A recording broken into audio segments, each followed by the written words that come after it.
Hello everyone, here's my review for You Season 3. Season 3 of You follows Joe Goldberg and Love Quinn as they attempt to live out a married life in Madre Linda, but of course, things begin to go haywire between them. I think You is beginning to lose some steam here, but it's not even close to bad yet. The show is still very much enjoyable. Penn Badgley and Victoria Pedretti continue to be a great duo. They haven't lost an ounce of the chemistry they had in Season 2. And they really make the conflict between their characters work.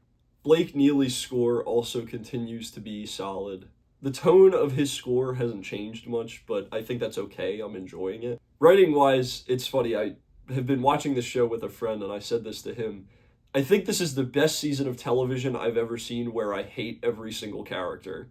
Joe and Love are constantly making decisions you don't want them to make. You want them to put down the violence and obsession and leave it behind. Because they're both written in ways not that make you empathetic towards them, but make you understand them. So you almost want to see them flourish together, but they continuously make decisions that are antithetical to that. But that's completely in line with their characters. It's their nature to indulge in violence and obsession, and that becomes their downfall.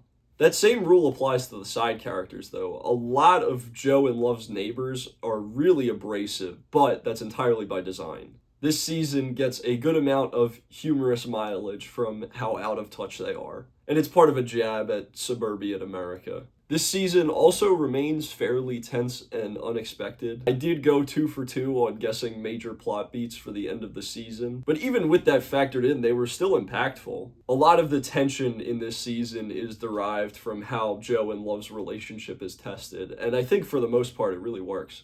Overall, I'm still enjoying You. It's funny, when a show is continuously good, I tend to have less and less to say about it as it goes on. So this review might be on a little bit of the shorter side, but with all that said, I'm going to give You Season 3 an 8 out of 10. Maybe the weakest so far, but still very much enjoyable. Although I've heard that after this is where the show tends to get divisive, so I'm curious to see what happens with Season 4.